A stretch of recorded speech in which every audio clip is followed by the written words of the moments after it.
The National Endowment for Democracy, NED, has become the latest casualty in US President Donald Trump's war on the foreign policy blob, following an order from the Department of Government Efficiency to the Treasury. Now, for those who don't know, NED was formed in 1983, having been spun out directly from the CIA as an independent political cutout, ostensibly for the purpose of promoting democracy around the world, regime change. While some are familiar with the activities of NED and its sister organizations like USAID and the State Department in pushing so-called color revolutions in Ukraine and in Bolivia and in Hong Kong, what many don't realize is that NED has been actively engaged right here in Africa. Information from WikiLeaks shows that during the so-called Arab Spring in 2011, organizations like Egypt's April 6 Youth Movement and the Libyan Transparency Association received training and funding from NED to stage anti-government protests and demonstrations, which ultimately led to the removal of Hosni Mubarak and Muammar Gaddafi from power. And, the subsequent destruction of Libya as a functioning state, the 7,000 NATO bombing sorties in 9 months, which destroyed all of Libya's infrastructure, the total destabilization of the Sahel due to arms flooding in from Libyan army stockpiles and, hundreds of thousands of dead people in Nigeria and across West Africa. But, footnotes. More recently, in 2015, NED supported a successful US-backed regime change operation in Nigeria. According to NED's website, it funded over 30 civil society organizations in 2015 that were involved in voter education, voter registration, election observation, and demanding the impartiality of the Electoral Commission. This unprecedented merger of American information warfare, weaponization of civil society spaces, and direct political interference from US President Barack Obama later led Goodluck Jonathan to say this. The level of interference by Obama's government was very overwhelming.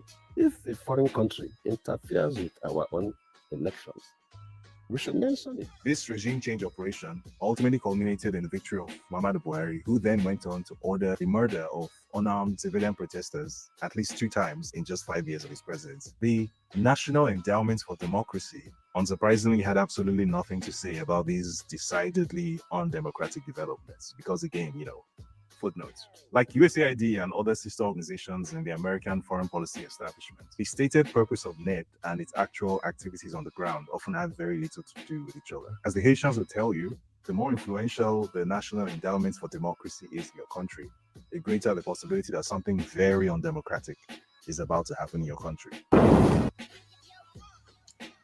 What's poppin'? My friends, my family, welcome back. We are back for another banger week. And we're going to have David on Thursday. I'm super excited. This is our new hotspot brother. We dropping banger after banger on hotspot, my friends. Such an honor to be working with them. You know what I mean? Working with a true anti-imperialist network, media space like hotspot. This is David, I don't know if that's his last name, Hundayan. He's joined us on hotspot. I'm like, damn, this nigga, he got 1.1 million followers. He does great work. I've been following him very extensively ever since Hotspot brought him on. We've grown at Hotspot. Hit 30,000 followers on X. It's nice, man. Like, live streams are fun, but I've been razored in on geopolitics, especially ever since I started at Hotspot. So David is scheduled coming on Thursday. We have a week full of guests. Thursday also have a Palestinian roundtable. It's been too long. I'm having some Palestinians who they wanted to come on because I brought up why I support the one-state solution. And my thing was, I sent out a tweet, and I'm glad it was very well received because I explained why I supported a one-state solution, because Israel doesn't have the right to exist. You see these Palestinian refugees and not refugees, but prisoners, hostages. They come back looking like skeletons. And people think the country that does that deserves to exist. So I'm like, bro, I support the correct solution to apartheid, which is the one-state solution. But Palestinians, it makes sense that they don't. You know what I mean? Because I explained, like, man, it makes sense that Palestinians don't support a one-state solution because if they do, they get labeled as a terrorist.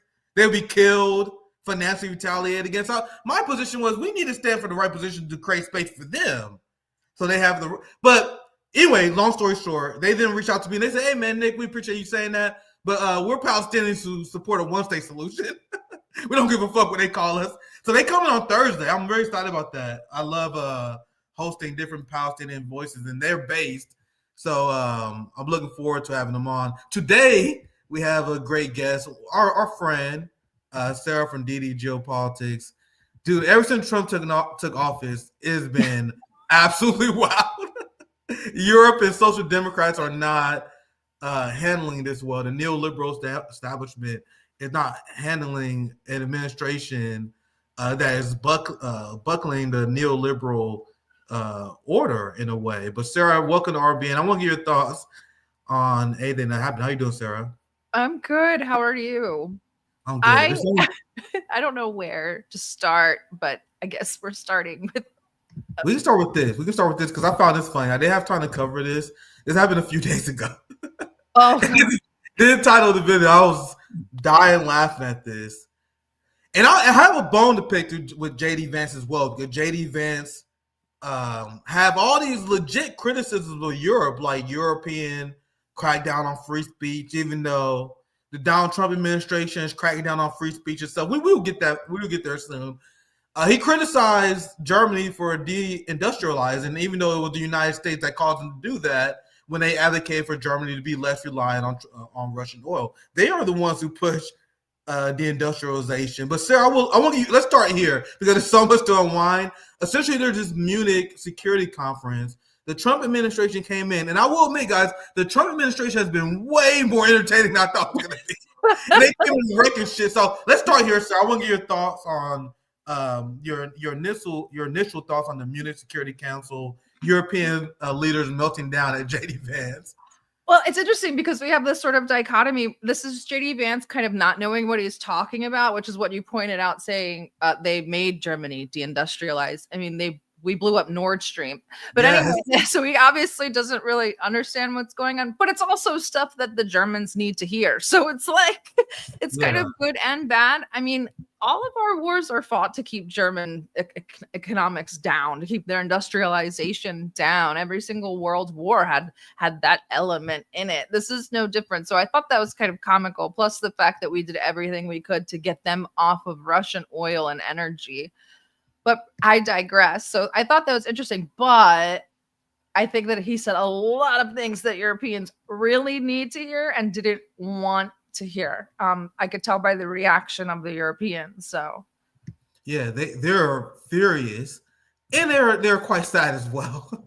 Like I saw this video. This is what I put a thumbnail. I found this shit so hilarious. Oh yes, please. I can't wait to hear your take on it. So after JD Vance gave his speech, where he's criticized Europe for cracking down on free speech, he criticized their censorship policies. And the German delegation in particular was outraged. So we have this guy. I forgot his name. Christoph Huygen, Munich at the Munich Security Council. Here's the video.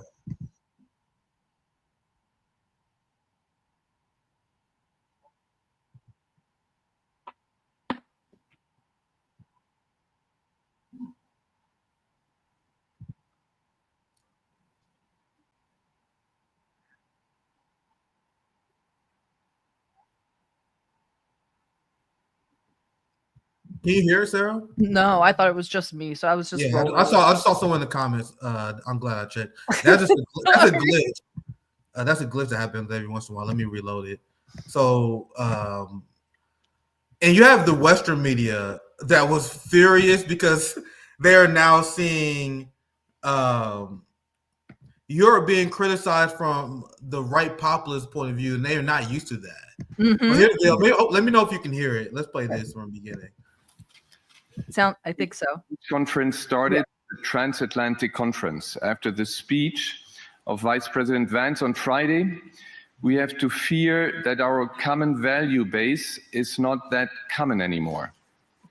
I'm very grateful to all those European politicians that spoke out and reaffirmed the values and principles that they are defending. No one did this better than President Zelensky. Let me conclude, and this becomes difficult.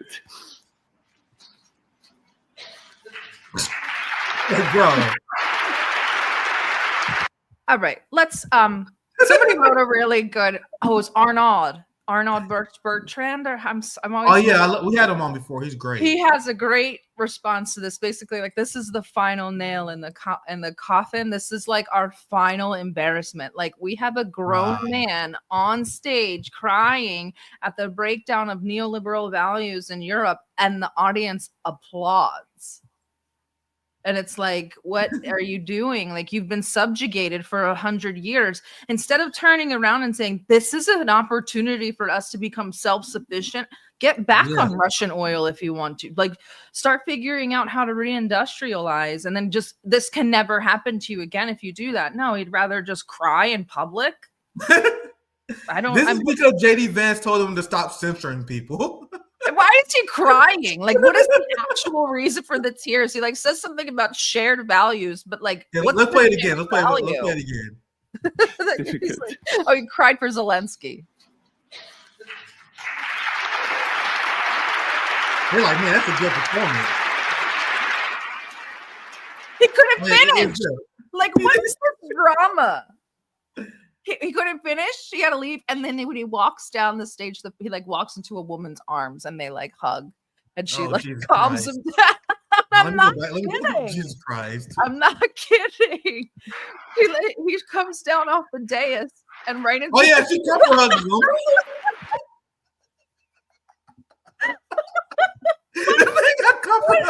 I didn't even see that part of the video. This is like liberalism in a nutshell. This is it. This is it. Oh my god, dude. I can't. I can't. So this is exactly why a lot of people on the right make fun of like weak liberal men, which Marxist men are not. But this is definitely a weak and feminine man. JD Vance essentially asked you guys to stop censoring people. We hear a speech. That's essentially what he said. He said, how can we criticize Russia for attacking democracy when we overturn elections, which they have done? Like legitimate criticisms. Literally. You know what I mean? This is what leads the cry. So what, and I mentioned this many times before. Who like, if you're a victim of an invasion like Ukraine, since when are people who are the victims, quote unquote victims of an invasion, upset at the prospects of war ending? Like, all this emotion, all this meltdown by the establishment is because Donald Trump is working to end the war in Ukraine. You would think that the United States like announced that they're going to personally invade Europe, that they're now going to sanction Europe. No, they just can we stop war, engaging in war, essentially? But this is Germany in a nutshell, and this is why JD Vance called him out. Is it a crime bro, Germany is completely cooked.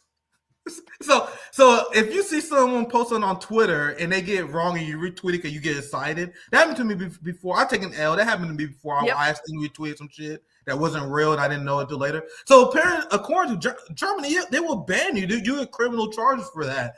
Germany's completely cooked. With y'all, Sarah. Absolutely astonishing. And they've actually been like, they were actually one of the worst offenders during this, when the crackdown started during the Russia-Ukraine conflict. They were one of the ones that had to go the hardest. And you and I understand that when a government needs to censor that much, it's because they're doing stuff that the people don't like. So instead of understanding that we have to censor so much because we're doing stuff that isn't in line with the best interests of our people, they're like, we'll just continue to censor everyone and we'll just kind of gaslight ourselves into this, like, yes, it's a crime. Everything's a crime. If we don't like it, it's a crime. It's disheartening for Germany. And this shows why they're just relentless authoritarians. Because when you look at this headline here, and this is how the liberal media, and this is how Democrats talk about this. They say, well, in Europe, you have to censor the far right. Don't you know what happened in World War II? Sarah, don't you know we had to censor Nazis? They're literally funding Nazis in Ukraine. Like, they're right next door. See, this sounds like it's legit if you have liberal brain. You're like, yeah, of course they should censor the far right.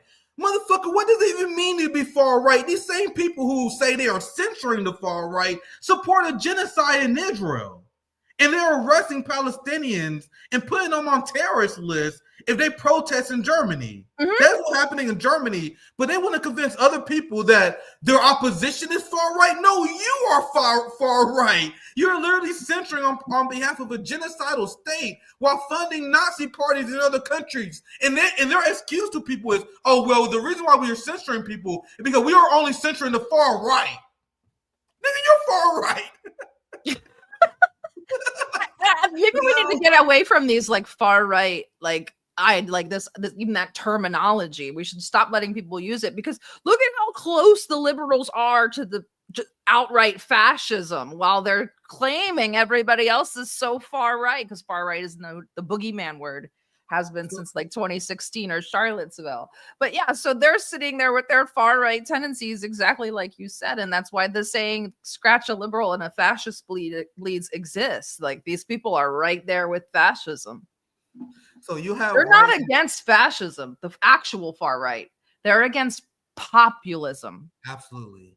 The position of the Western European liberal is that we believe you should have rights until the second you disagree with me, and we're gonna crack down their ass. They not just the far right, but people who are Hamas supporters, and I'm a Hamas supporter. I'm a supporter of resistance. So if you're in Germany and you support Hamas, you don't have free speech. You are a terror supporter.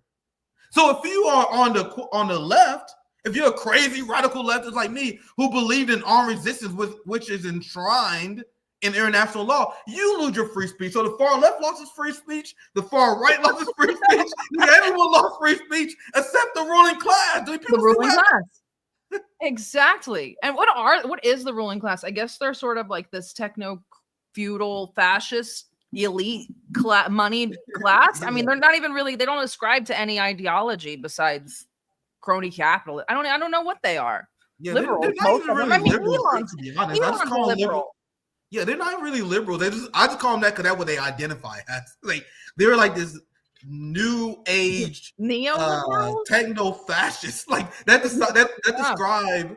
They believe in giant police states. They don't even pretend to believe in free speech anymore. No, don't even pretend to. So like, what do you call them? And I see people who correct me every once in a while. They're like, Nick, you know, they're technically like not liberals. I'm like, yeah, I get it. You're right, man. Yeah, I'm just keeping shit simple. Yeah, I was calling them techno-fascists because that's really what this is, or we're seeing like techno-feudalism, like some sort of interesting techno-fascism feudalism. It's not technocracy or technocrats, because there's nothing really democratic about it. It's this really strange merger of the state with Silicon Valley. It's this high technology transhumanism that's injected. I don't want to get too philosophical, but in honesty, the Europeans are still liberal. They're almost classical neoliberals. It's the ones over here that are all I guess you're right. I didn't know until recently, probably when I started with the Ukrainian conflict, how that Europe's worse than us in this shit livery. They're worse than we are. I didn't know that. I guess because USAID, maybe that's why that guy was crying. USAID is being shut down, but because USAID dumped millions and millions of dollars into Europe for these programs. These people are moneyed, brainwashed, gaslit, and ready to go for George Soros. So maybe that's why. But yeah, they're cuffed. They're done for. Yeah, like especially like the Swedish, Finland. I guess you can call them liberals, but they joined with the genocidal mob, man. I guess maybe I'm being too nice to liberalism in general, but they believe in hardcore authoritarianism, cracking down on their populace on behalf of foreign policy. But at the same time, they believe in supporting a welfare state. Like they'll provide health. Like, so it's like a weird, insane ideology that they believe. I don't know how to classify it, to be honest. The idea that I read a really great book recently called Multipolarity. It's by Konstantin Van Hofmeister, but it's really, really good. And it talks about how liberalism or how multipolarity is obviously the antidote to liberalism, because liberalism creates a power imbalance, and it squashes the sovereignty of the obviously less powerful states. And what it does is it wants to stretch this sort of general liberal ideology over the whole as far as it can. It's that sort of imperialism. So it still is very much liberalism. I mean, liberalism attempts to tame the anarchy of states and put in institutions that then can be the policeman. Well, the institution just wound up being the United States military, and that wasn't really supposed to happen that way. So, yeah. Everyone said, "Why are you laughing at people suffering now?" If you're upset that I'm laughing at the suffering of the ruling class, you're clearly at the wrong place. I thought we would all enjoy. I thought we all enjoyed the suffering of the ruling class. Suffering? Oh, the guy that was crying? Yeah, that's of course, Claire. I don't know if you knew. Of course, we're gonna laugh at them. Of course, we're gonna laugh at the European politicians. I would have collected his tears and sold them if I could. So I just want to let you know what kind of channel you're watching. We embrace the ruling class suffering. I won't play this clip again because this part's crazy. They said they wanted to go after people for retweets, man. So what do you even call this? Because liberalism is supposed to be the belief in the free exchange of ideas. You know what I mean? Now they just, if you retweet something and we don't approve of it, because it's not about truth. It's not about truth at all. Because I bet they don't pull people pages when they repeat the 40 beheaded babies lie. How many people in Europe spread the 40 beheaded babies lie and never was banned? You know what I mean? But anyway, I'll play the rest of this clip because this shit is damning. I'll go back a little bit. It's completely cooked. My German family, you had 3 cars drive through crowds this year already, and I'm stabbing the other day. It's let's try to police the stuff that actually matters. It's not the words that are killing people in the streets. It's the policies. So it's this, and that's another thing. That's what kind of liberalism does as it contracts. It starts to grasp on every mechanism of power that it can get in its hands. And right now it's censorship. That's pretty telling that they have to grab onto censorship of this petty kind of stature. It shows how little power they do have, but this is how low they're willing to go. And this clip is absolute gold. I saw this. I wanted to see what Marco Rubio. I want to see what his statements was going to be as Secretary of State. Sorry, guys, I'm a fucking nerd. That kind of shit I do. I saw the Secretary of State on. I'm like, all right, let me see what you're going to say. Then I heard this part, and the second I heard this, I knew it was going to get clipped because this shows the disdain, and it's almost real. I believe these people are actors. I believe these people are given a script a lot of times, but you can tell the disdain that the bourgeoisie liberal has for free speech is real. They really view free speech as a society-breaking threat. That's their true ideology. And this lady believes that free speech is such a threat that she invented the strangest Holocaust fact I ever heard in my life, where she claims that the free speech is the reason why we got the Holocaust. Oh, let me unmute it here. But this is what they truly believe. Well, he was standing in a country where free speech was weaponized to conduct a genocide. Huh? So this is the liberal criticism of J.D. Vance. That he went, how dare you go to Germany and advocate for free speech? Don't you know free speech caused the Holocaust? Anyway, Marco Rubio immediately slaps him down. Oh, he doesn't? Oh my God. Oh, yeah, go ahead. I'll play the clip. I'll let you reply. This is it's hilarious because Marco Rubio was like, even he was like, what? Wait, what are you talking about, bro? Well, he was standing in a country where free speech was weaponized to conduct a genocide. And he met with the head of a political party that has far-right views and some historic ties to extreme groups. The context of that was changing the tone of it. And you know that the censorship was specifically about the right. No, I have to disagree with you. free speech was not used to conduct a genocide. The genocide was conducted by an authoritarian Nazi regime that happened to also be genocidal because they hated Jews and they hated minorities and they hated those that they had a list of people they hated, but primarily the Jews. There was no free speech in Nazi Germany. There was none. There was also no opposition in Nazi Germany. They were a sole and only party that governed that country. So that's not an accurate reflection of history.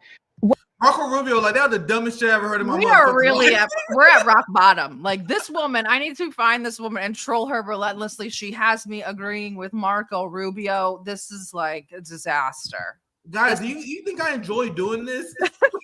I don't fucking enjoy doing this. What? Modern liberalism is so bottom of the barrel that MAGA style conservatism is able to embarrass them, and I don't want to do this. Like, we're going to embarrass the conservatives too, so it doesn't really matter. But exactly that, like, it's like a race to the bottom, and the liberals are far ahead. Like, they are way far ahead.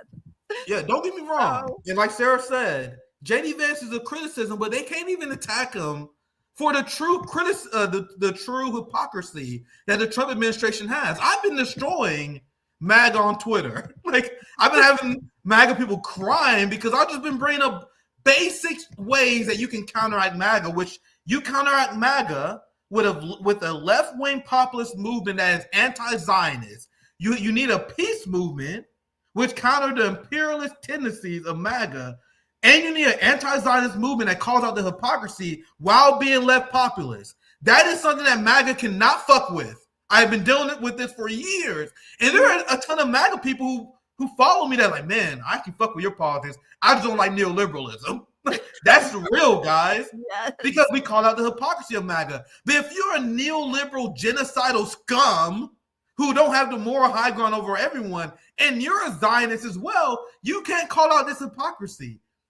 The fact that J.D. Vance and Donald Trump is lecturing Europe when they are cracking down on free speech in their own country. You see how liberals are first to fight with one hand behind their back because they can't bring up this obvious point? Exactly. That's part of the game, though. It's part of the game. They can't say shit to us. Nobody can say shit to us, right? And it's like the Trump and company know this. They already know they have the liberals on the back foot. Yeah, and the liberal class, for a lack of a better term, because I'm still debating what we should call them, but the liberal class, they're so used to punching left that they can't even defeat MAGA. Like, all their energy was spent defeating the Bernie Sanders movement. Exactly. You know what I mean? It really was. A lot of their political capital was spent on that, wasted on that, honestly. And now they are approached with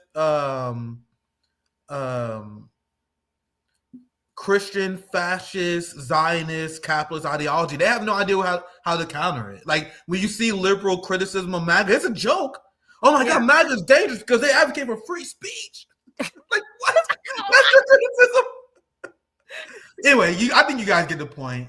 They spent all their capital going after people who protest in genocide. Like, you compare Democrats' attacks on Palestinians to MAGA. It's a complete joke. Like, their fangs are out for the left, but so they don't even know how to handle the right. But I'm gonna show this video because another thing that they're melting down on. There's an emergency meeting today, and I would love to see how it went. Let's see if there's any updates.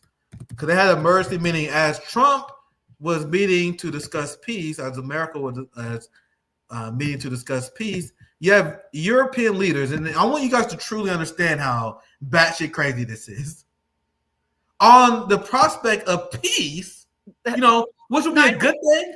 911, we must stop the peace at all costs. It's bonkers. And then they were like, forget it. We have to go to Riyadh to have the peace conference then. So they all flew to Riyadh. They're there now. It's crazy. They're in Saudi. Imagine holding an emergency summit because your war is not going to happen. Yeah. That's what you're saying about? Summit was actually a more so about that they're getting cut out of the peace talks. Yep. and they don't like that. And Lavrov, well, you're going to play the clip, so I won't spoil it. So I guess we'll play that clip first with the I want to know what happened in that conversation, the Rubio Lavrov conversation. That's the one I want to know about. Oh yeah. That's definitely going to be interesting. Europe is upset because they realize how irrelevant they are. Mm-hmm. Yeah, they're upset about not having a seat at the table. Mm-hmm.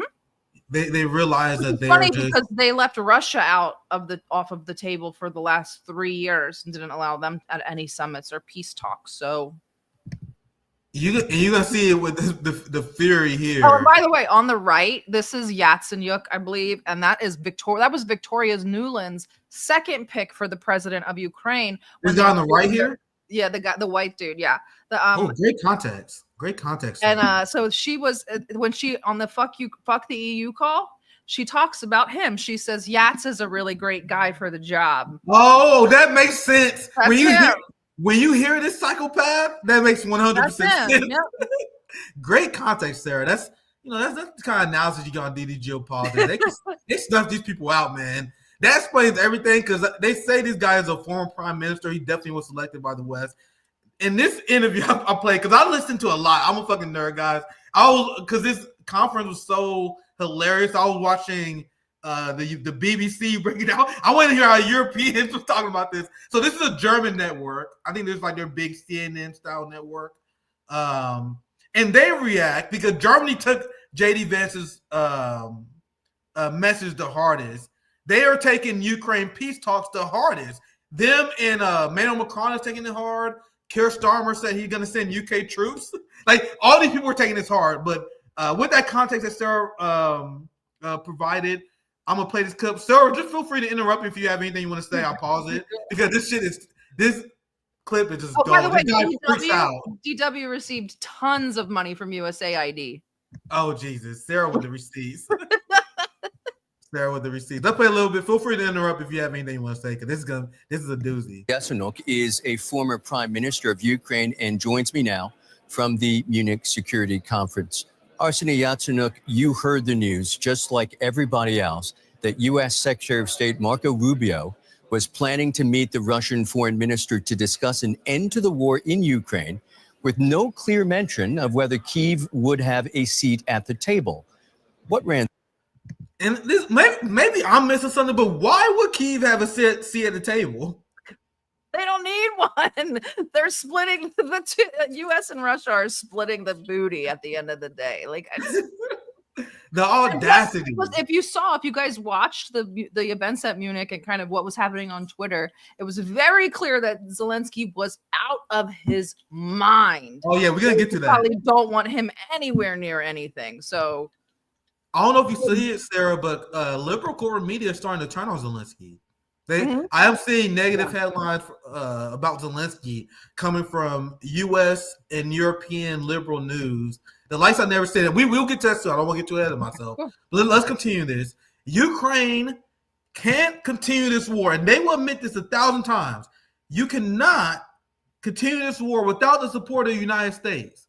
So if the United States decide to pursue peace, that has nothing to do with you. If you disagree with that, then go ahead and try to fight the war without the United States support. It's literally this simple. The idea that the United States and we are obligated. I don't know if you've seen the meltdown, and I should have found some. But there's all these Ukrainians that were saying, fuck every American. They either voted for Donald Trump or didn't vote for Kamala Harris. Fuck every American. Like, you think you are obligated to have our taxpayer money? The same country that banned socialist parties? The same country that banned the right to collective bargaining? A country that has the exact opposite of my values. I am supposed to give my taxpayer money to fight your war? That is absurd. That is completely absurd. But anyway, let's continue. That's why, in a nutshell, Ukraine has no business at the peace talks. Either you can fight your own wars, or you can't. Period. Ukraine, with no clear mention of whether Kyiv would have a seat at the table. What ran through your mind? Well, look, how can you guys negotiate the future of Ukraine without Ukrainians? And the same goes with the European Union, and the same actually goes with the entire architecture of the NATO and the free world. So I do believe that this has to stop as quick as possible. It's a kind of inconsistent policy. We strongly believe that our American friends and allies will come to senses. And we will be together in our righteous fight against the autocrats and dictators. We know that our American friend will come to their senses and help us promote World War III, Sarah. Yeah, just for you, Ukraine. There's nothing left to do other than to deploy troops, and we will not do that. So I don't know what to tell Yatsenyuk. Everyone should be furious at Ukraine because you guys realize that Ukraine is trying to start a global nuclear war, right? Yeah. Zelensky drew up a peace plan, and this is the plan that this guy is advocating for. Do you guys know what the Ukraine path to victory, what they say their path of victory is? Zelensky wrote out a whole Ukraine victory plan. The first step was Ukraine being admitted to NATO. Mm-hmm. Then the next few steps was Article 5, meaning global war. Mm-hmm. This is stuff that Ukraine is not hiding. When people wonder why I'm antagonistic to Ukraine, Ukraine's strategy is literally to start a global nuclear war in order to protect their sovereignty, which is crazy. And that's what he advocated for. I know Americans come to their mind and help us start this global war, which will save our country. Well, you're an idiot thinking that the United States had the goodwill of your people in mind.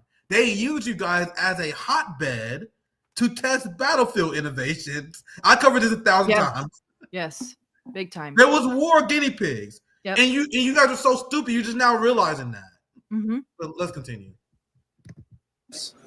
Do you see any viable potential for a breakthrough, or do you fear a compromise at Ukraine's expense? I have a feeling I know the answer to that question. This amateur propagandist, I tell you, there's levels to he just gave up the game that this is a scripted interview. I was just gonna say, that's a softball. Here you go. I'm sorry, guys, but I just can't help it. But that's such a there's Rachel Maddow, I think, is a good propagandist. This guy is obviously new to the game. You're not supposed to give up the fact that it's a scripted. I think you already know the answer to this question because we already rehearsed it. They have budget cuts because of the USAID defunding. This brother hustling. I see you, bro. You hustling. Any viable? His heart is clearly not in it. No, the eyes are giving him away.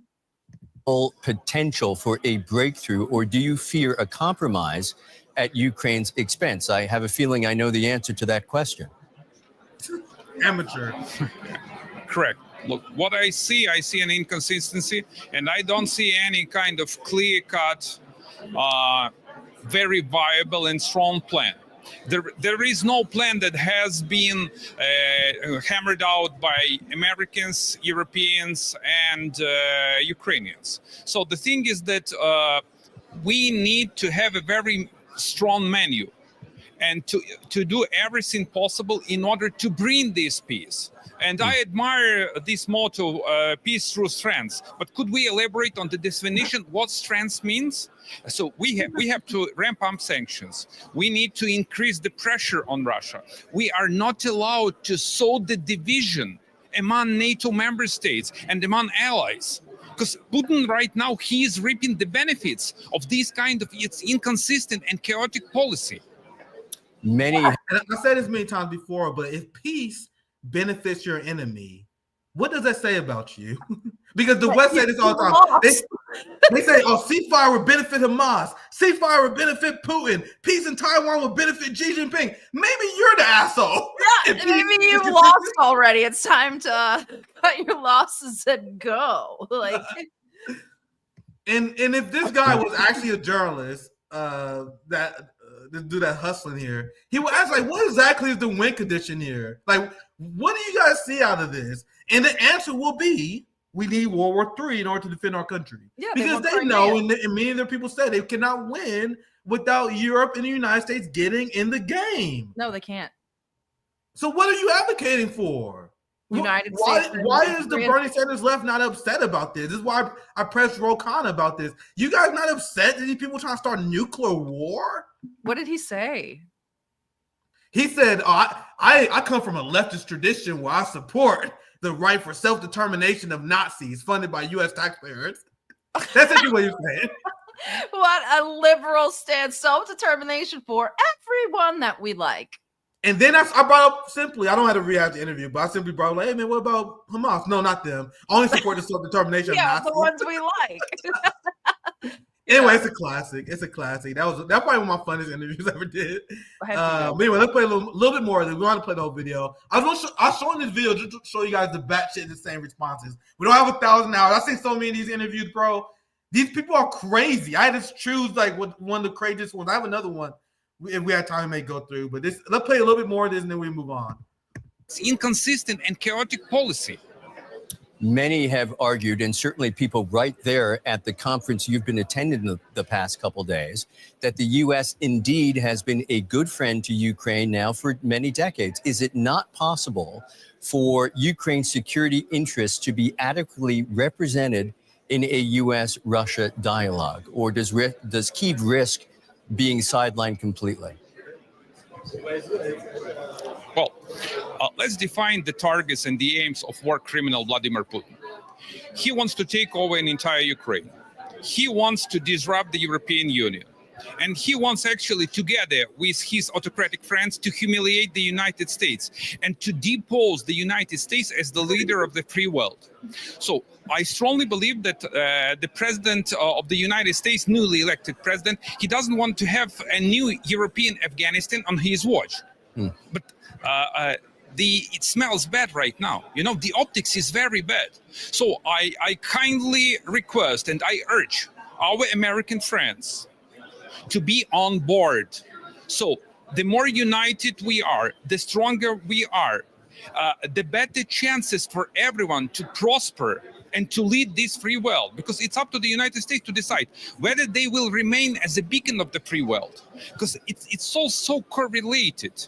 If Ukraine fails, the US would be the next one. It would cause... No, okay, well, that's wrong. But you also have to take a step back and say, they believe this because we made them believe this after World War II. You need NATO. You have to be in NATO. If you are not in NATO, Russia is going to come and kill you all. You better get to NATO. And if you guys, the CIA office, before it was even the CIA, the second field office ever was in Western Ukraine to train guerrillas and fascists to fight the communists in the USSR. So they've been brainwashed from their inception. And that's what these people have been told. And that's why they're rabidly after that NATO membership, so they can hide behind this Article 5. Yep. Very well said, Sarah. And you guys see the crazy shit that the Ukrainians say in Europe have been putting up with these psychopaths saying, oh, if we don't stop Putin in Ukraine, America is next? This motherfucker to cross the Pacific Ocean. They get all the way over there. Where was Berlin? Like, what happened to the UK?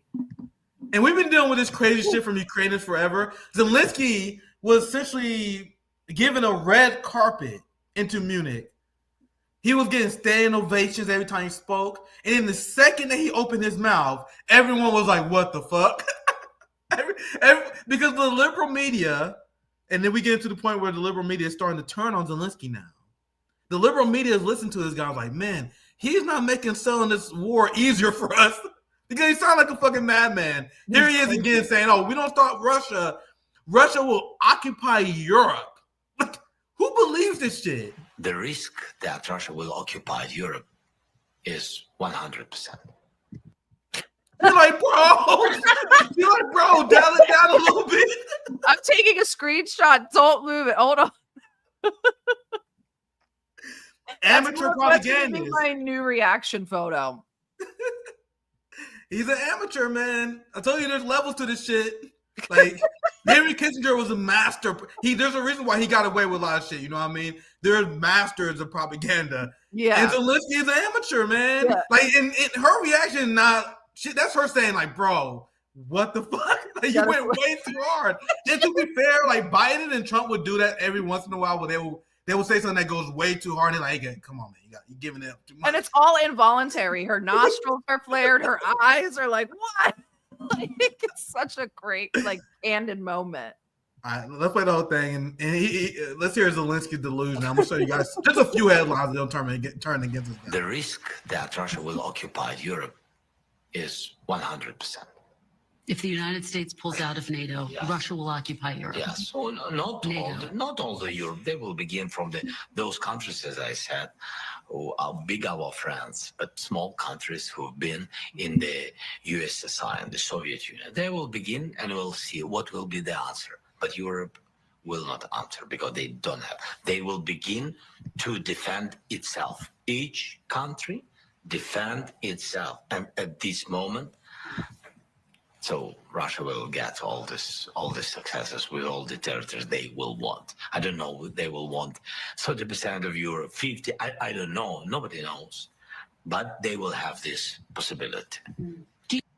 She's like, man, this guy sucks. Yeah, like This man sucks. why would Russia?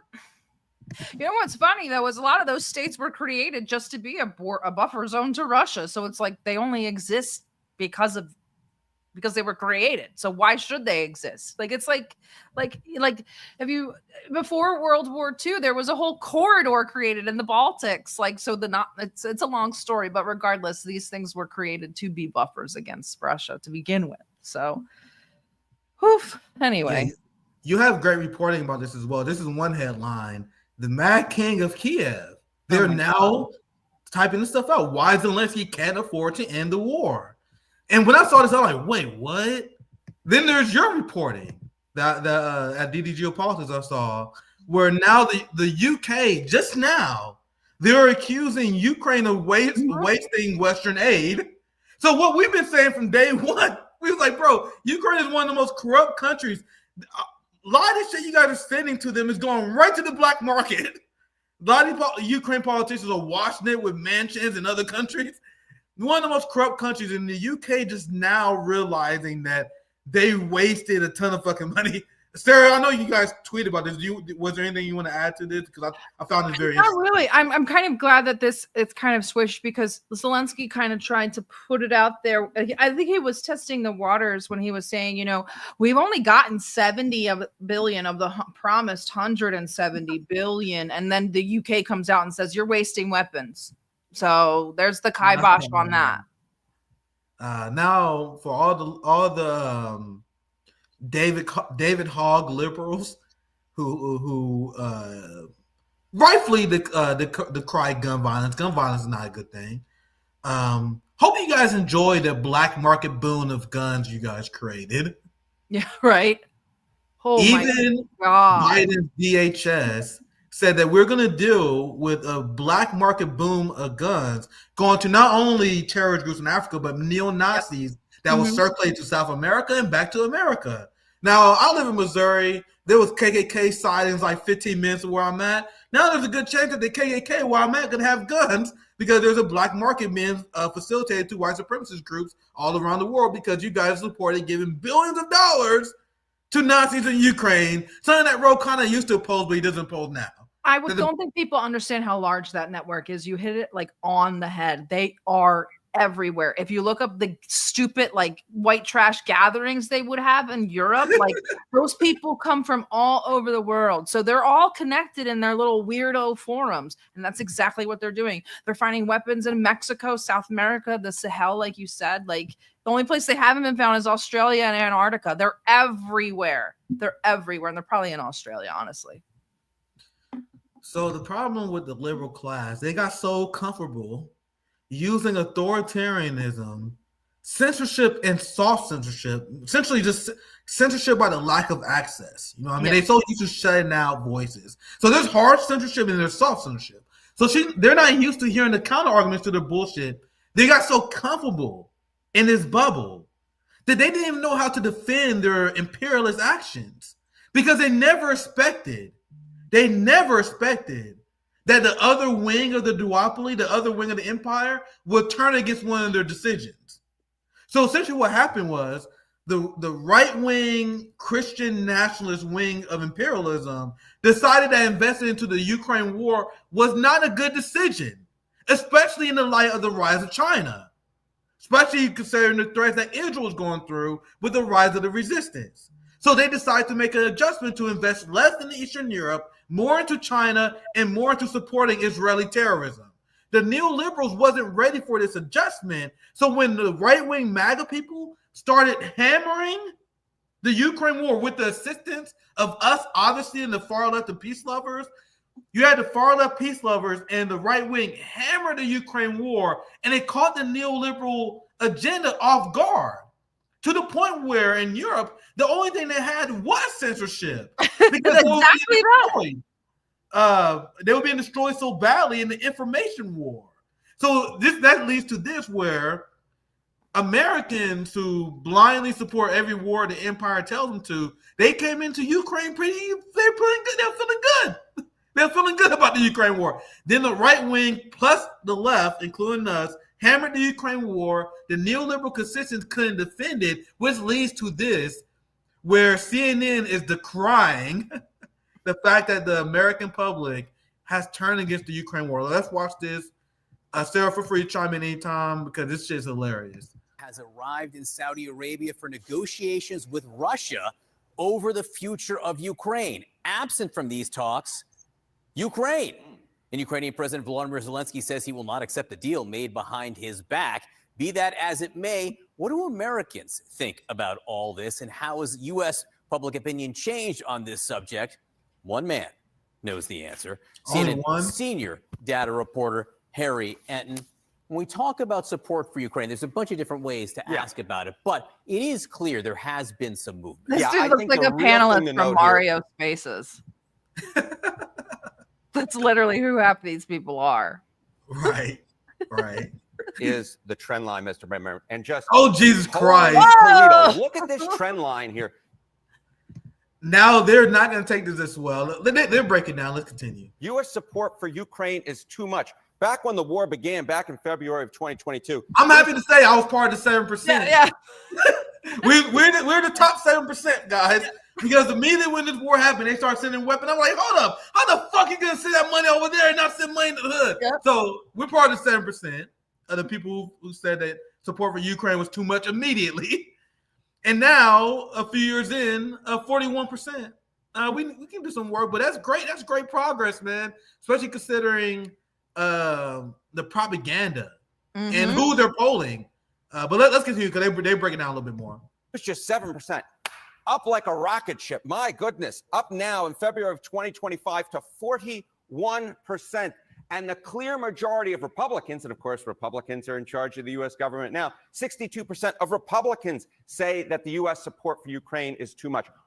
Bro, Democrats are completely cooked, man. Because you realize that 41% number is being dragged down by pro-war liberals, right? Yeah. Exactly.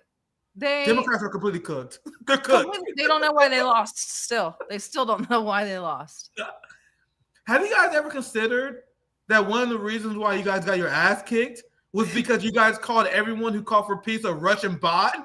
Well, MAGA, the crazy assholes of MAGA, once again, I hate doing this, guys, because I'd rather just be dogpiling them. Meanwhile, you guys made MAGA look fucking rational. Yes. Because they simply said we want to end the war in Ukraine. Do you guys see how the incompetence of liberalism leads to fascism as well? How can you not call them out for their hypocrisies over supporting genocide and war against the Palestinians? Oh, you can't because you support that too. How can you not call them out for their hypocrisy of advocating for war against China? Because you support that too, right? Sarah, anything you want to add before I continue this? No, you continue this, but I also want people to understand that this is part of the reconstruction of reality, and the reality that they've reconstructed isn't working out, so they're melting down. One of the things that liberalism does is it kind of breaks down your innate sense of what is kind of natural and what is unnatural. Does that make sense? They're like, it's hard to understand. It's a subverting ideology. Liberalism subverts people's ideology. So that's really important to understand. So after they subvert an ideology, they rebuild the ideology and reality in the image that they want it to be. And that's why you have these image creators like CNN and MSNBC freaking out because they don't have the narrative anymore at all. Especially, I mean, you saw it even like Yatsenyuk. That's the reality that was constructed after liberalism kind of broke down and revised the things that we knew to be true and real. So, and this is now also crumbling. And that's why we talked about earlier, that's why you're seeing the massive amount of censorship, because they have so little power. They're grabbing onto whatever they can. And we're scraping the bottom of the barrel if they're grabbing onto words. So yeah, it's a good sign. It sucks, but it's also a good sign. So there's some of that. Sarah, let me know how you're doing on time. I'm yeah, fine. they fly by when you're on, man. It's always great having you on. we already almost an hour in. I'll tell you, we wasn't getting close to talking about everything we want to talk to. But no, you're fine. Let's see how much we can get to. Let me know how you're doing on time. I'll play a little bit more of this clip because it gets even more hilarious. To 41%. And the clear majority of Republicans, and of course, Republicans are in charge of the U.S. government now, 62% of Republicans say that the U.S. support for Ukraine is too much. What a difference from just 3 years ago. I can remember, John, all those backyards in the United States with those Ukrainian flags. Far fewer of them today, as Americans' opinions on Ukraine have changed dramatically. What about opinions of the Ukrainian president? Right. You know, obviously, if you would expect changes amongst the public on feelings towards Ukraine, feelings towards Zelensky have changed also dramatically. Look at this. Confident Zelensky will do the right thing when it comes. The confidence that Zelensky would do the right thing. This is a great sign too. I mean, all you have to do is watch the guy. He's completely drugged out and irrational. He shouldn't be making any decisions whatsoever. So this is a good sign. 2%. Like, bro, I can't even believe that it was a 72%, but that's really incredible to drop down to 48. That's good. Damn, that propaganda strong. So you already know most of these motherfuckers had no idea who Zelensky was. Like, how many of this 72% actually had a long-term historical analysis of Ukraine? Probably zero. So they just like Zelensky because the media told him to. Like, the fuck? The reality that was constructed is now breaking down. Media literacy is a real problem, man. Oh, big time. Go on Red Note, man. They know that everything they hear from the media, it comes from the Chinese government. They understand the dynamics between state media and how to consume information. Americans watch Anderson Cooper and they think they're getting real fucking news. There's a gigantic difference. Media literacy is a big problem. The fact that this is even 72, but let's stay positive. 48%. That's a strong drop. And the corporate media is picking up on this, man. And that's why you're starting to see this criticism of Zelensky. And now this is the CNN bubble being completely burst. Let's continue. Just a little bit more of this clip. Zelensky have changed also dramatically. Look at this. Confident Zelensky will do the right thing when it comes to world affairs. Back in 2022, it was the clear majority, 72%.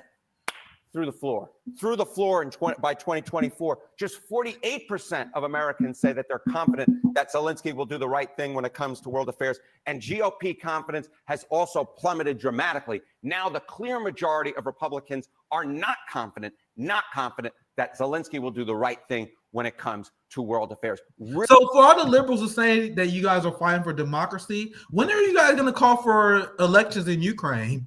And why did I need this theater kid to tell me about these numbers and then circle them? Like, what was the point of him even coming on? This was 10 minutes of, like, not that I'm mad at you for playing the clip, but what is CNN doing? Like, what is this theater kid? He was being so fucking dramatic for no reason. He's fighting for his paycheck, bro. Yes, he's upset. Like, he is ready. He knows that this is a tough competition, man. You don't make it on CNN unless you want to be a little bit dramatic.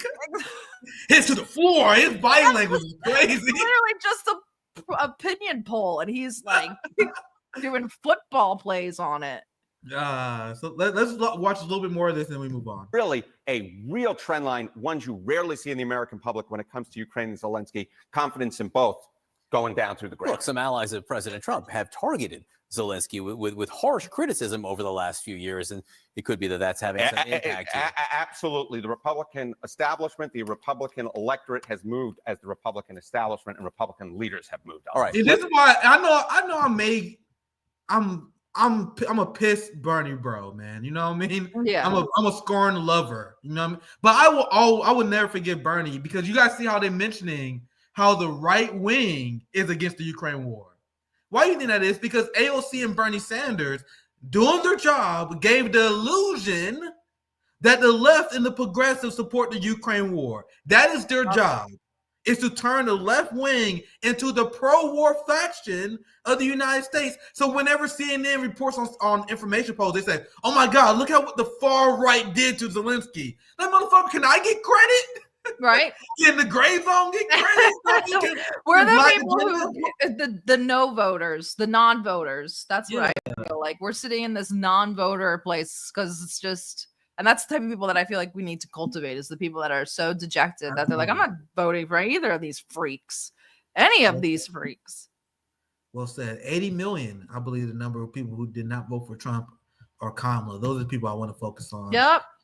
Let's watch a little more of this, because I'm personally enjoying this meltdown, to be honest. We could do 80 million army or something like that, and start like a, I don't know. I got now I'm brainstorming. Okay.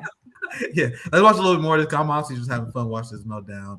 This is the segment I was waiting to do, because we all knew the Zelensky numbers and the Ukraine number was going to collapse. So let's continue this a little bit more. Then I have another clip of I forgot the guy's exact title. He's a retired Chinese military person. It's a rare interview between a Western journalist and someone in China, and they destroy the Western narrative on Ukraine. It's very interesting. So that'd be the next clip we play. So we'll just play a little bit more of this. Let's talk about the idea of a peace deal. And again, the way you ask this matters, but go ahead. The way you ask it is important. So we can talk about this a little bit.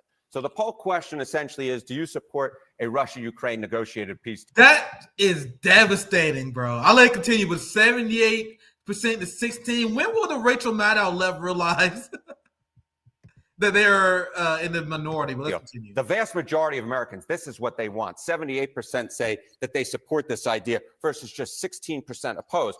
Of course, as we were talking about, does this question actually get at what's going on right now? I think you would say that it probably does not necessarily get what's going on right now. No, the question asked, do you support a Russia-Ukraine negotiated peace deal?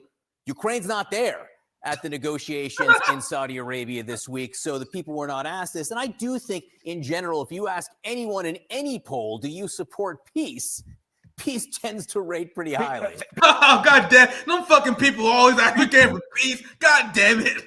Yeah, he's like, you asked the question wrong. You asked about peace. Like, well, should we have left that out? Of course people want peace. I know it seems like they don't support our war because bombing is messy, but if you change the way you ask the question, you maybe like, how do you wake up at night? How do you wake up in the morning and not realize you're totally a douchebag?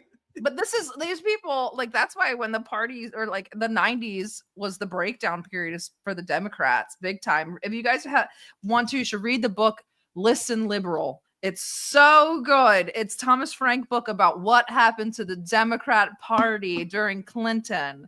Really good book. And they're totally switching, and we're supporting war from this R2P, our responsibility to protect kind of angle, with the Democrats, and the Republicans are opposing war from like a fiscal conservation angle. And it doesn't matter. People just want the end of the war, and these people can't wrap their minds around it, and they're trying to make it into a moral thing. Yeah, what's that? They're going to explain how Ukraine refuses to accept peace, a peace deal that they're not a part of, as if they have a say. So one more go around on this, and we'll move on. Peace tends to win. You rarely get 78% of the country agreeing on anything. They do agree on the idea of a negotiated peace deal between Russia and Ukraine. Whether the majority would agree on a Russia peace deal with Ukraine where Ukraine has nothing to do with it, that might be a different question. Is it? I think Americans would really care. Like, that's pure coke. Retching theater kid all over this stage. Like, it's just too much. CNN is such a joke. Ever since the USAID funds got cut and Trump got elected, this just bad at MSNBC and CNN. And they wonder why they got their ass whooped. They really do wonder. They really do. Ariane, thank you. Thank you, my friend. Okay. Also this morning, Ukrainian President Zelensky putting out a new reaction to the meeting in Saudi Arabia that Ukraine is not part of, making clear that the war will not end. Once again, do you see how petty they are, how they're making this big deal about Ukraine not being there? But let's continue. This is the last part I want to show you guys on this. If Ukraine is not involved. Ukraine will not participate. Ukraine knew nothing about them. Ukraine perceives any negotiations about Ukraine without Ukraine as those with no results. We cannot recognize anything or any agreements about us without us. And joining us right now is retired Navy Admiral. Lester, do you want to chime in? You have no sovereignty. Like, I don't know how else to tell these people. Ukraine means borderland. All of those pieces of Ukraine are called different Ukraine, literally, like Bessarabia, Ukraine. That means the Bessarabian borderlands. Like, Ukraine is just a state made up of borderlands. They don't have any sovereignty. They never have. It's just, and I just don't understand how they thought at the end of this that they would end up with more sovereignty than the very small amount of sovereignty they had before this even began. It's just, it's so shocking. So this guy, I could have continued that clip, but I think you guys get the point. Like, essentially, corporate media meltdown, complaining that Ukraine, of course they don't have a say, of course. And China, like, especially if you listen what they say about Gaza, when you hear the Chinese like clown the United States for wasting over $1 trillion in Afghanistan, they say you guys spend so much money in Afghanistan. We use that same money to fucking create high-speed rail. When it comes to analyzing the failures of U.S. imperialism, no one burns like the Chinese. No one. They understand what the fuck is going on way more than these liberal dipshits. Like, can you imagine anyone from the liberal talking head CNN shows actually debating this guy or anyone from China, for that example, on Ukraine? This is so bad. I had to look at his title. I had to look it up again. He's retired senior colonel, Chinese military, Zhao Bo. That's who he is. Anyway, he's a Chinese military guy. That's all I had to go.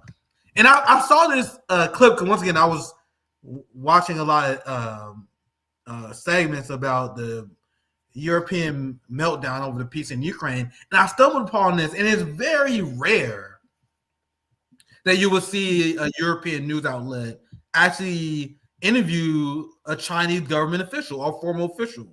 So you hear this guy, he questioning the Chinese military guy about the Ukraine war. You can tell how completely out of touch he is, and the Chinese guy completely destroys him. So I thought it was interesting, simply. So I want to show this. Let's watch a little bit of it. I think it was a great clip. We're here at the Munich Security Conference, where transatlantic relations and ending the Ukraine war have been the primary focus. But we want to get the view from the other superpower in the world, China. And we're going to speak with Senior Colonel Zhou Bo, who's a former member of the Chinese military. He's now an analyst at Tsinghua University. He's a regular at the Munich Security Conference. Zhou Bo, thanks for speaking to me. That's who he is. I had no idea who this guy was, but he's a smart guy that knows smart things. EW. We've seen what's been going on these last few days in Munich. The Trump administration is pushing a new idea of bringing about peace in Ukraine. Donald Trump wants talks with Vladimir Putin. Does the PRC, does China welcome this? Do you see Trump potentially as a peacemaker? I think any ideas about peace in Ukraine is welcomed in China. In fact, Donald Trump himself has asked China to help. This is interesting for me to observe as a Chinese, because he previously talked about how he could resolve this issue within 24 hours. Of course, that is a kind of rhetoric during election. But the fact that he asked China to help really demonstrates that China might have a role in the war in Ukraine. I believe China's role, first of all, is in joining other major powers in providing kind of a collective security guarantee to Ukraine and even to Russia. Why? Because this kind of a collective security guarantee is often talked about by President Zelensky, and is also deep in the memory of all Ukrainians when Ukraine decided to relinquish nuclear weapons in 1990s. So this is what they remember. So yes, we don't know how long the war will last, except that the war will last for a while, but no war will last forever. So there's definitely will be a time when people will discuss how to have a ceasefire. Then the question, as raised by Ukrainians from time to time, is who is going to guarantee this ceasefire? So I think at this time, China can join other major powers in providing this kind of a collective security guarantee. The second possible assistance from China is that if people have so decided. I mean, the warring countries have decided to have peacekeeping operations. Yeah, then I believe China and countries like China, India might be the best troop contributing countries in that for Europeans to do this, as proposed by Polish Prime Minister, as proposed by French President, would not be realistic. In that, Russia definitely would take it as another way of a NATO presence in Ukraine. The third possible assistance is the post-war reconstruction. China's capability in infrastructure is next to none, so I don't need to elaborate on that. I think this is just self-evident. China can just do it more quickly and do it more efficiently at a lower cost.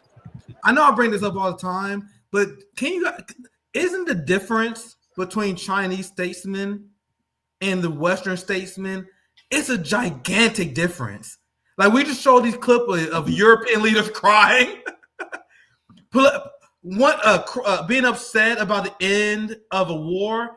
The difference between the intelligence, the grace of Chinese politicians and European politicians is astounding. Now, the next part is actually the most interesting because he discussed how the Ukraine war came to be. Where you have the people in China, they actually very well read about the history. Meanwhile, in the West, they just repeat false narratives that they are expected to repeat without any question. Like Russia invaded Ukraine unprovoked. They don't say anything factual. They have narratives that they are meant to repeat. But before I continue, Sarah, was there anything you want to add before I continue this? No, I just wanted to point out that the video is 17 minutes long. Could you imagine any of our politicians being able to hold a conversation at a conference with a reporter for 17 minutes, like a coherent conversation? Yeah, no. And it's high level stuff too. It's high level stuff. Meanwhile, Cori Bush came and explained why she support the Ukraine war. Jamal Bowman doesn't even know what Crimea is. Like, the difference between Chinese politicians and American politicians in 9 days. But there's a certain point I went for. Let's listen to this a little bit more, and then I get back in here. You mentioned NATO. The Trump administration has sort of indicated, although there's some confusion about this, but indicated that it might take the idea of Ukraine joining NATO eventually off the table. Do you think that's a good thing to remove that? Because China's generally been pretty critical of NATO expansion.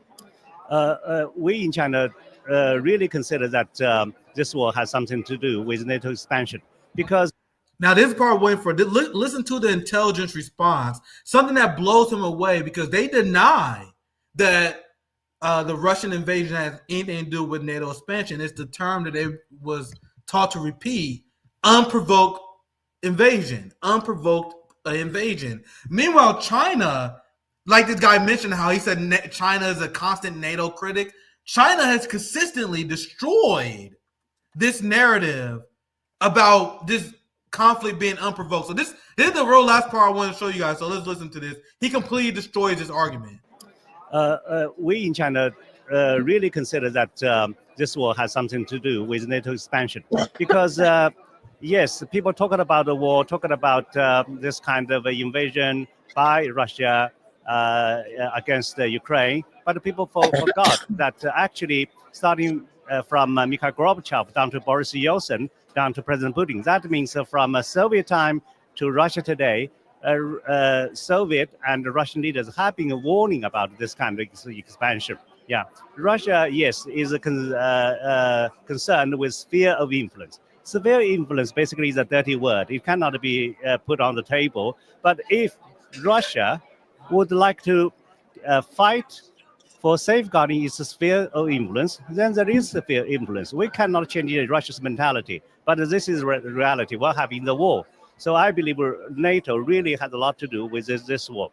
Then, Sarah, I would love to hear your reaction, but you see how he explains exactly what we've been called Putin puppets, conspiracy theorists. Mm-hmm. He understands the history. Meanwhile, compare this to a United States politician who knows nothing about this, who would never be able to explain this issue in this kind of complexity.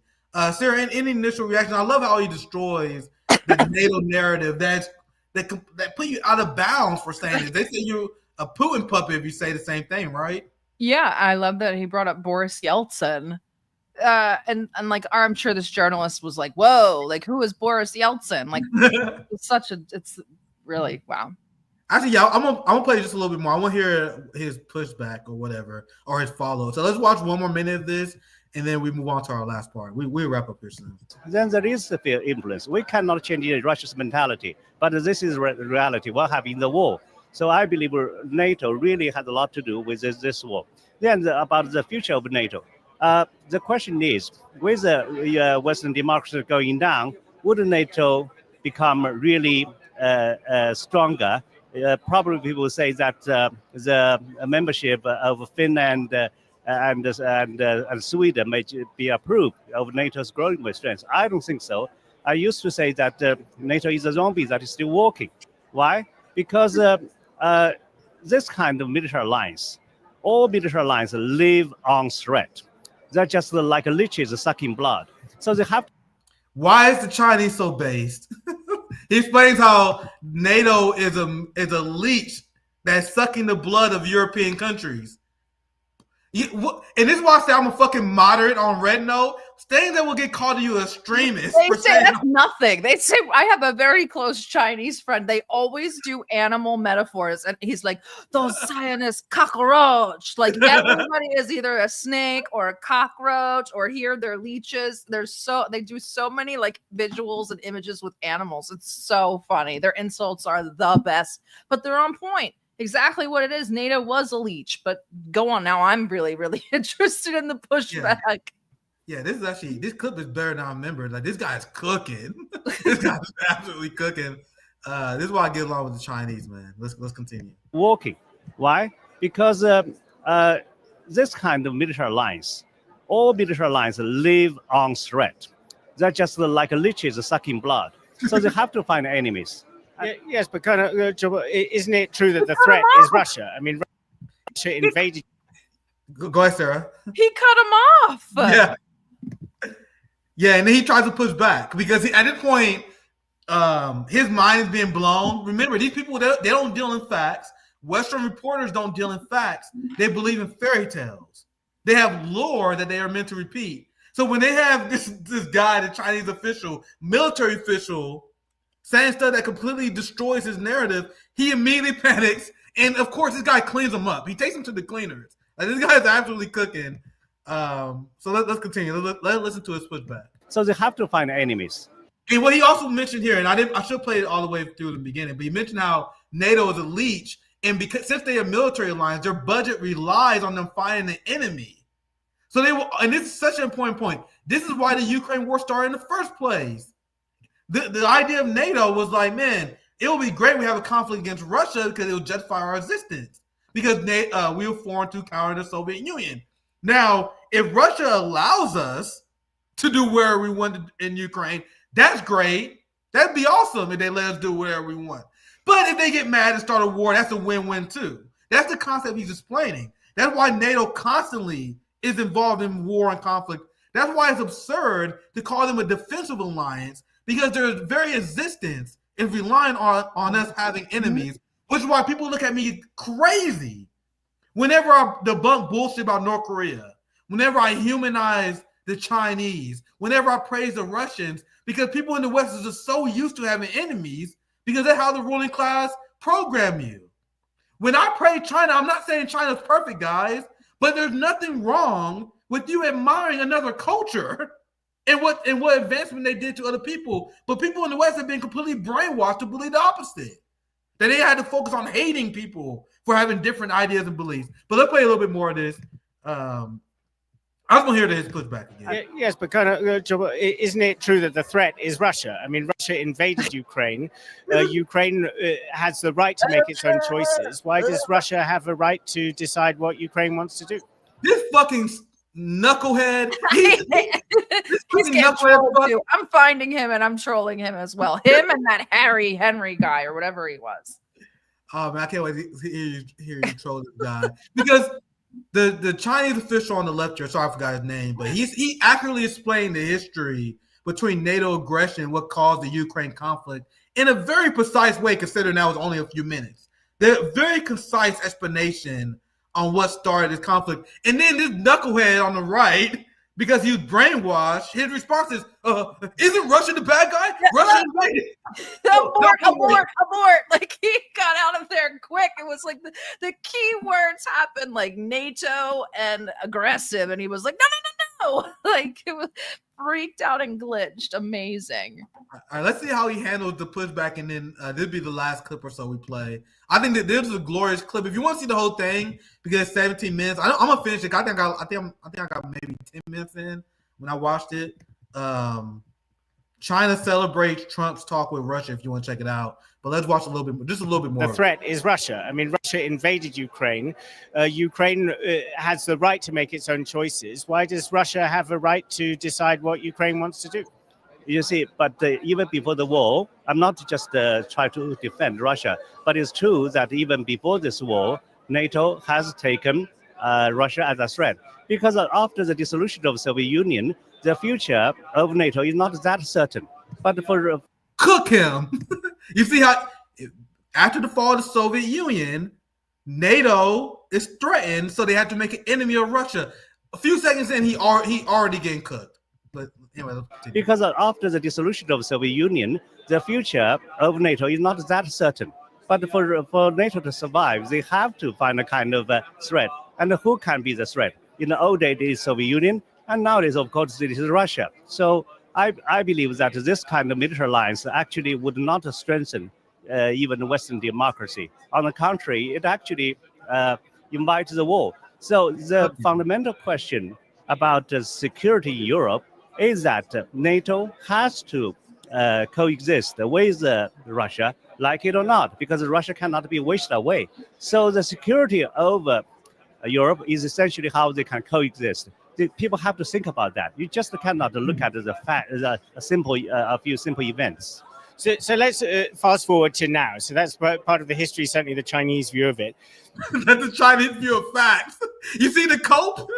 There's certainly a lot of history. Well, that's the Chinese view of it. What does that mean? This dude, he's so furious, dude. That little snide remark. You fucking weaselly motherfucker.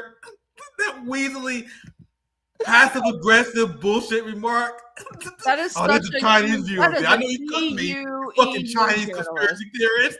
Yeah. That is an EU journalist through and through. That sort of smarmy, like, oh gosh. What a passive aggressive fuck. I want to hear this. I want to hear what he says, and then I promise you, Rabbi, on this part. What a fucking motherfucker! What that little snidey remark, dude? I swear that was incredibly rude. He handled this with dignity. The Chinese official, he was very plain and this motherfucker. Anyway, let's continue. A few simple events. So let's fast forward to now. So that's part of the history, certainly the Chinese view of it. This conference has been dominated, really, the discussions around these halls by conversations about this speech by J.D. Vance, the US Vice President, in which he criticized European democracy, particularly German democracy. Many see this as an opportunity for China to improve relations with Europe, which is reeling from this criticism. Do you see that opportunity taking shape? I think definitely Europe will think about what Vance said and what they are going to do next. In fact, according to Financial Times, this kind of inching together between China and the EU is already happening, because this is what I read from Gideon Rockman's opinion, in which he quoted a European official saying, "Believe me, this is already happening." So I think this conference will tell how Europeans would actually become disappointed with J.D. Vance's speech, because even as a Chinese, I was surprised. I thought because people's concern here is primarily Ukraine, therefore he will talk a lot about Ukraine. And then because the United States is in so-called strategic competition with China, therefore he will talk about the US-China competition. But he has not talked about all this at all. Instead, he's talking about something that surprised Europeans and angered them. So this is interesting. So once again, I cannot stress this enough, the difference between Chinese statespeople and ours. You see how sharp he is on every single bullshit question this guy asked him? Compare that to the anti-intellectuals we are infested with in the West, who have to rely on censorship to protect their ideals. Yes. And this is why you rarely see a Chinese official interviewed on Western media, because they will destroy all these narratives against them. As you guys see, because we have these people on all the time. The last thing I'm going to show you guys, this is what they mentioned at the end here. And this, as I mentioned before, you're going to have Xi Jinping and Putin. They're going to run laps around Donald Trump and MAGA. So as Europe is being embarrassed by Trump, Trump is going to be embarrassed by China and Putin. MAGA is playing checkers compared to what China is doing, because after J.D. Vance and them pissed off Europe, you have China that's now sweeping in, and it showed the ignorance of MAGA and why it's actually self-defeating and why we're celebrating this, because it's almost like they are dismantling the empire themselves. They are recalibrating their need for a European neoliberal empire to their own detriment. That's great for us, but that's to their own detriment, because now China's sweeping in, right? And that's what happened. China seeks stronger cooperation with Germany and the EU. And I even heard otherwise crazy German politicians that said, hey, man, maybe we should fucking reevaluate how we treat China. And that's all because of the Trump administration. So, Sarah, I'll pass to you. Last thoughts. Now, I have to ask you about Ashley. I feel like we missed an opportunity here. Well, it should have been while MAGA is playing checkers, Xi is playing Chinese checkers. Have you ever tried to play Chinese checkers? Yeah. I still don't know how to play that damn game. It's so hard. Dude, I heard someone explain the game to me. I'm like, fuck that, dude. Fuck that. Ashley, oh, no, hell hath no fury, like a trad influencer scorned, I guess. So you have to tell me what's going on. Elon apparently has a test tube baby with a very popular right-wing influencer. So that's where we're at right now. As if then, I don't take any issues with consenting adults having children and especially if they're fiscally secure, economically secure, which these two obviously are. What I do have an issue with is a conservative movement that has kind of shoved it down the people's throats that that single moms are kind of disgusting, that this sort of upholding traditional values is close to godliness and all of that kind of stuff. Then we find out that these two kind of purposefully planned a child out of wedlock, which is also whatever. But then we have hundreds of these same traditional conservative grifters who are then congratulations, and it's like, what are we doing? This man has 14 children with one on the way by 5 different women. And what did we all say about Nick Cannon, right? He was ghetto. Oh, it's so gross. A black man with all these babies. At least his father saw his kids. Like, goddamn. Like, so this thing, and Nick Cannon is not the damn shadow president. That's the troubling part of this. We joke about him and his baby mamas, blah, blah, blah, whatever. This woman got mad because he spent Valentine's Day with his 3rd baby mama and her kids. Like, this is what's going on. And that she causes what could be a national security issue by doing this. Like, people are interviewing Trump now, as insane as this is, people are interviewing Trump and Elon as co-equals, as president and shadow president. They did an interview together.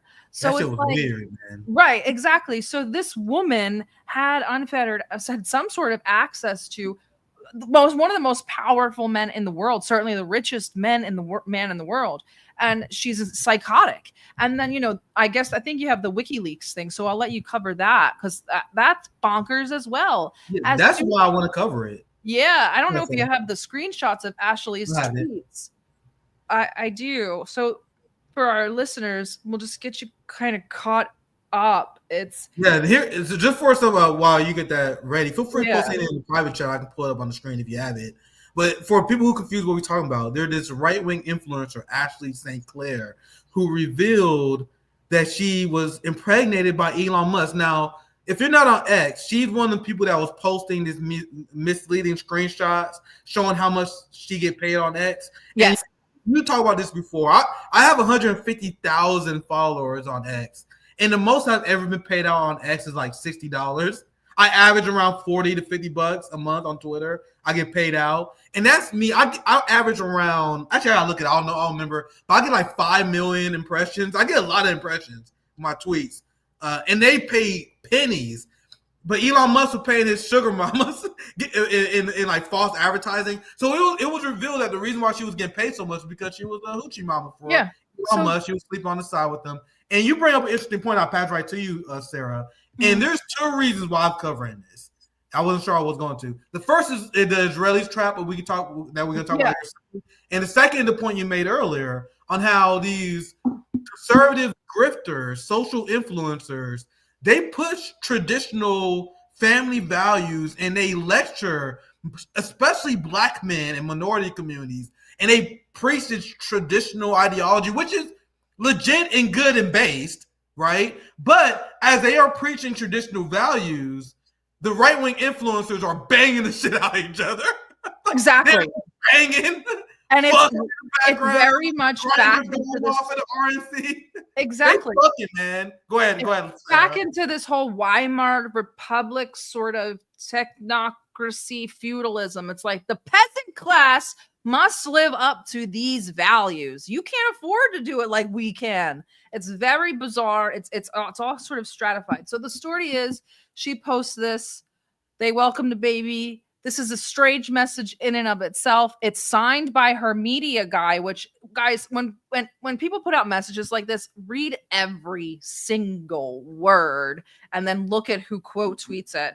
But anyway, if anybody knows Milo Yiannopoulos, he's still the gossip queen of the right, although Laura Loomer thinks that she is. He still has receipts on all of these people from decades ago. So he posts a screenshot of a thread, and it's this one. Can you post in the private chat so I can pull it can't, up? but I can send it to you on. Yeah, you can send it to me on Twitter. That works too. Yeah. So, because there are a lot of receipts on this, man. This story could be a live stream on its own. It really could. I don't get involved in culture war stuff. I don't get involved in LGBT or anything like that just because it's hot button stuff. And I think it's kind of yucky. The only reason it struck my interest was because while I was in a space, while I wasn't hosting it, but while I was in a space they were talking about it, I started researching the Digital Strategy Limited, this Brian guy. Regardless, I did send you the screenshot, so I'll give you a second to pull that up. But what people start doing immediately is combing through her old tweets. And it didn't work out very good. Yeah, I saw this. She was planning this from the jump, man. And good for her, man. Because I said it many times before, I don't blame gold diggers at all, man. Like if you're a chick and if you're able to get a billionaire, that's a giant win, bro. I don't blame them at all. So she had this plan. I'll just read the description from Milo. Ashley St. Clair plotted for half a decade to ensnare Elon Musk. So yeah, she's been planning this. Elon Musk replied, said, "Whoa." Yeah. That's what caused the storm. That's what. I didn't realize that till now. This man actually replied. Bro, didn't you impregnate her? Whoa. You didn't know that was Oh my, I should have did this as a whole other live stream, bro. This story what is that? I mean, what an Elon thing to do. But I sent you her response to Elon. So like this is baby mama drama on the timeline. So if you want to post her response was, Elon, Elon, we have been trying to communicate for the past several days and you have not responded. When are you going to reply to us instead of publicly responding to smears from an individual who just posted photos of me in my underwear at 15 years old? This person is insane. So who is we and us? Is that you and the baby? Is it you and the like media team? Like who is we? Why are you putting this on the timeline? And then she accuses Milo of pedophilia, which this shit got so messy. You guys had a space talking about this shit. Guys, this is something else because Then after all this messy baby mama drama shit went out, you had, and this is go to my beef to Candace Owens. We talked about this last night. Candace Owens came out, and if you have, I didn't find it, but Candace Owens came out and said, congratulations to having children out of wedlock. Well, she didn't say that, but essentially what she congratulated. Congratulations on being cream pied out of marriage. Like the same thing that Candace Owens criticized black men for. Exactly. Like, this is what upsets me. Candace Owens okay with right-wing influencing right-wing people having sex out of marriage, having 12 kids by 4 different baby mamas? That's Elon Musk. Meanwhile, Candace Owens was like, oh, congratulations, it's a blessing whenever a child entered the world. Then she would turn around and talk about how black people are degenerates whenever we have kids out married. That's exactly why I decided to even engage in the discussion. I'm like, look at the lines of shit they have been feeding to the people that we've been trying to deprogram for years, and look at what they actually celebrate when it comes to their friends. You know who actually did call them out, shockingly? Pearly Things was like, are you kidding me? Like, we're and then this is her telling us, I have access to the back doors of Twitter and their levers of power without Elon even knowing. And so she gets Milo suspended for a week because of a picture. Then the article comes out in the New York Post because, you know, she's going around accusing people of pedophilia that shared this alleged picture. Exactly. Another one, Alex Jones. Come to find out, she wasn't 15 in the picture. She's been lying about her age. Oh, Jesus Christ. I didn't know that. She's a nutcase. She's not 26. She is over 31. So she was not a minor in those photos. It's insane. It is insane. They're all crazy. But he's known Ashley for years. So that's the troubling part. It's that you made the decision. You guys plan to have a child.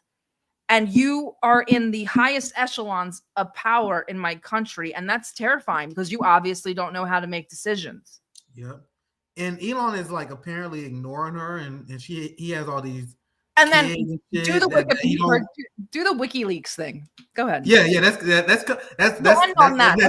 the WikiLeaks story is the real reason why I'm covering this. The first reason is calling out the hypocrisy because it's so obvious. Like here, Alex Jones is another one. Like all these people on the right call liberalism, when I agree that liberalism is depraved in a lot of ways. But let me rephrase it. They critique people on their left, and they accuse them of living depraved lifestyles, and they don't have the exact same family setup that they approve of. Now, once again, I live in Missouri. I do think there's benefit in having a strong family. You know what I mean? That's why I strongly believe that. But I am not a hypocrite like these people. You know what I mean? These are the people who judge minority communities, because apparently the only time it's bad to have multiple baby mamas if you're black. You know, if you're a minority. Like, there's no criticism of Elon. Alex Jones used to go off on this all the time. Yep. Degradation of the family. But here's Alex Jones in response to Elon Musk. Fantastic to see Elon Musk building a prodigious family. Well, and rejecting the childless culture of the death code. It's all the rules for thee, but not for me. And even Elon's trans daughter, the way he has treated her and has used her has been absolutely insane. And he used her to ingratiate himself with the right from the beginning. He said, this woke virus infected my son, and now he's dead to me. The woke virus has destroyed my family. Instead of just saying, you destroyed it. You destroyed his mother, and you don't even see those kids. Like, what are you talking about? It's all just, everything is such gay and fake. It's all fake and gay. Everything. Look. I didn't look at the third line here. Isn't that weird to me? Maybe I'm reading too much into this. Elon also has a great taste in engineering politics and engineering women. I know we got a lot of slang that we use. I think he's forgetting a comma. Engineering, politics, and women. Engineering. But we're gonna leave it the way that it is because it. Either way, let's go to the main. This is the main. Obviously, there's the hypocrisy part, but even without that, I probably would let this story go because we all know conservatives are hypocrites. This here, guys, if you're confused watching this, wondering why I'm covering this. This is the real reason I'm covering this, because I saw this. WikiLeaks posted this, and it's so damning. Apparently, out of 4 of the baby mamas that Elon must have, all 4 of them are Zionists. And Yes. Ashley Sinclair is a diehard, and like that's her whole thing in right-wing media. And she's the diehard Zionist. Mhm. She even joked about being a Mossad agent. Like she openly jokes about this kind of stuff. So they send her, Ashley Sinclair, a Zionist who is hardcore loyal to Israel, who has a PR firm that works with her, who also work with Israeli terrorist groups who launch terrorist attacks in the West Bank. They do PR for Israeli terrorist groups.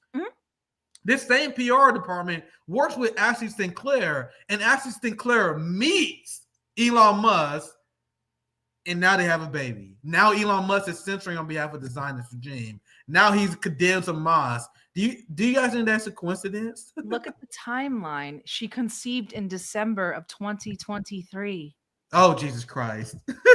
So, I mean, and that's exactly why we started talking about it, because when, I started putting the timeline together, oh my God, she got pregnant in December of 2023, right after October 7th. Like, it was just like one thing after another. And then I looked up this guy, and he does lobbying on behalf of the Democratic Republic of the Congo, but it's really on behalf of the diamond mine holders in the Democratic Republic of the Congo, so they can avoid human rights sanctions. It's for Israel, so Israel could continue to get cheap diamonds. Like it's yeah, exactly. Bro, she's not joking here, bro. I swear to God, like she's not joking. Like I will admit, obviously she's kind of joking, but I think obviously humor has truth in it. When someone replies to Ashley, she did grow up poor. She said, I grew up poor, and then I became rich, and I decided to never be a victim again. So, come she posted a picture of Zelensky and said, get a load of this gold digger. Like, she's really playing into it. Yeah.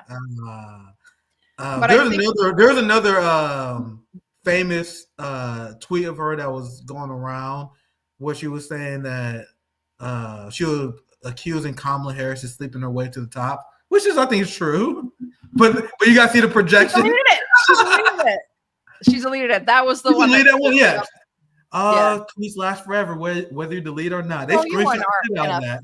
$15,000 a month Manhattan apartment, screaming on Twitter about somebody going to dox your baby. You sound like a lunatic. A lunatic. Yeah. So we have Ashley Sinclair that did the ultimate job for the Mossad. Yeah. The Israelis set her up like, yo, we got the ultimate operation for you. I think you enjoy it too. This is actually her representation. He does all of her media management, whoever this guy is, out of nowhere. Wow. This Brian Glicklich, mayor paid Brian $360,000 and $250,000 to lobby on their behalf. So it's a big tent. We're just not under it, Nick. We'll get there though. We'll get there. Yeah, man. I just think it's funny. Like this is the kind of blackmail shit. This is kind of honeypot shit that Zionists are known for. Like that when I saw this part of the story, of course, and this is why Elon Musk is playing his role. So that's the Ashley Sinclair story. And it exposes the hypocrisy of the conservative traditional values wing. Because I saw a story, I wasn't planning on covering it. I can find it here.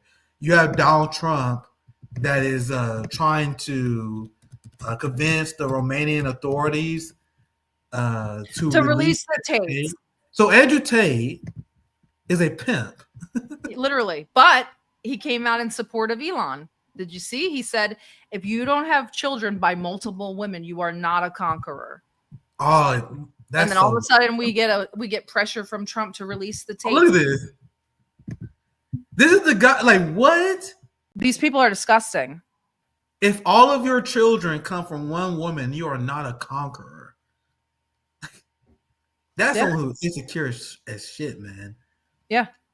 But this is a guy who openly did videos on how he stole money from women who engaged in webcamming that he pimped out. This is someone who is supported by the conservative right as they accuse other people of degeneracy. So the message of this show, message of RBN, is everyone in the duopoly is full of shit. Only the left duopoly Marxist types are legit, in my opinion. Like the anti-imperialist left. That's the only people legit. Everyone is full of shit. It's important for everyone to realize it. Nobody else can be rational or nuanced anymore. It's all identity politics and team playing. Like they're both cooked. Like this whole scandal, I really think it's yucky. I mean, it is funny. It's not something that I would really love to stream about. This scandal is a very good metric for what the Republican Party really has become. I mean, if you looked at the RNC convention, now the Republican Party is always touted the family or the party of family values. We're the traditionals, blah, blah, blah. I mean, Amber Rose was at the RNC pumping a meme coin. Like, it's very indicative of what's happened to the Republican Party, just like the election and the fallout have been very indicative of what's happening to the Democrat Party. None of them will see it. They're all in the same boat. It's called the Titanic. Yeah, very well said. It's always great to have you on, man. These shows fly by whenever I have Sarah from DD Geopolitics on. Make sure you check her out. Anything you want to plug? Anything you have coming up, Sarah? No, I'm just floating around, catching the vibes. We'll see what happens. Yeah, make sure y'all check her out. You do entertaining spaces, that's for sure. So make sure y'all check her out and follow on Twitter. All right, bye guys. Thank you so much. Have a good Monday. All right, thank you guys for watching. We have a lot of great guests coming up this week, so make sure you hit the bell. I appreciate everyone for helping us hit our Patreon goal last week. Please support us on Patreon if you enjoy these shows. Only a $3 pledge will help. Like and share the stream. Help us beat the algorithm that's crushing us. They are removing followers from us. Like, bro, we just hit. Let me look at the number. We just hit. We back up. We had 45.8. Then we dropped back down to 45.7. So they constantly removing our followers every time we get new subscribers. So make sure you check to see if you're still subscribed. It's the number one thing, number one obstacle to our channel. So hopefully you guys enjoy these shows I'm doing, bringing people from different, from all over the world to discuss politics. Let me pull my guest list. Having TLA Vagabond on Wednesday, Palestinian Roundtable as well. I'm also bringing my other hotspot brother on. He's joining us on Wednesday. Midwestern Marks will be joining us on Friday. So we got a lot of shows going this week. Make sure you guys subscribe. It's the people being pulled from our channel is really hurting us. So that's why I had to mention it, just so you guys can check. Super chats. Oh, thank God, I just remembered. Let me read some super chats here. I only see a few here. I don't want to leave you guys hanging, so let me read a few of these and I get out here. $2, fucking peace mongers. Yeah, complaining about people who advocate for peace. And we got two $10 from Sparky. Mate Ukraine Russia again.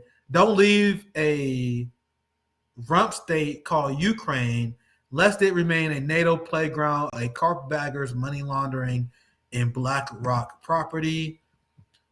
They continue. Ukraine never actually had its own nuclear weapons. They were Russian nuclear weapons, and Ukraine controlled Moscow. Interesting. I didn't know that. See, our community's so based. You guys teach me new stuff. That's interesting. Like the nuclear weapons the U.S. had in Germany during the Cold War. So thank you guys for watching. Never forget, guys, Zoya's love, Zoya's life. If you guys got to remember anything, big shout out to Zoya and everyone who watched. Make sure you subscribe. God keep saying it. Support us on Patreon as well. Have a good rest of your day. Take care, guys.